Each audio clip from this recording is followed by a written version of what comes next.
Hello. So ngayon, gagawin natin is letter standee. Okay, para dagdag design na rin dyan sa room nyo. So syempre, since quarantine ngayon at wala tayong much materials or mabibilhan, ang gagawin natin is mga recycled materials. Okay? So first, ayun yung gagamitin natin. So kung meron kayong illustration or meron kayong cardboard or carton, pwedeng ayun naman yung gamitin nyo. Bali, ito yung magiging base ng gagawin natin. Ito yung kakapitan kumaga. Okay? Okay, next, scissor. So syempre, ayun yung gagamitin natin na panggupit sa mga gagamitin natin mamaya. Pagkagamit ng gunting, syempre, ano naman dapat mag-ingat. Okay? Ayan, next is ruler. Siyempre, itong ruler gagamitin natin sa panukat. Okay? Siyempre, saka kung mamaya kung pantay ba o hindi, pantay ba yung mga letters na gagawin natin o hindi. Ayan, last is yung glue gun. And siyempre, dagdagan rin natin ng mga glue stick na extra. So, para saan ba yan? Ito yung magpapatibay sa gagawin natin mamaya. Pero kung meron kayong glue, pwede din naman. Pero I suggest na glue gun yung gamitin nyo sa pandikit. Kasi mas matibay yan. Okay? Ayan, syempre gagamitin tayo ng lapis, panukat, or panulat ng mga layout na gagawin nating letter mamaya. So, syempre, ang lapis, ano ba ang kapartner? So, syempre,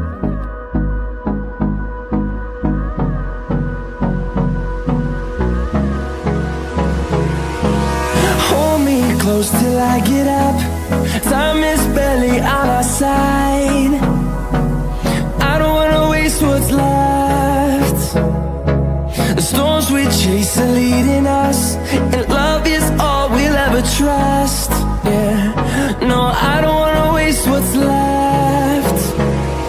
And on we'll go, through the wastelands, through the highways, till my shadow turns to sun rays. And on we'll go,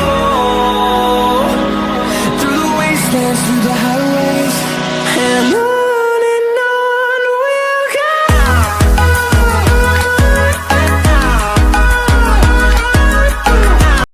1 hour later.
A few moments later.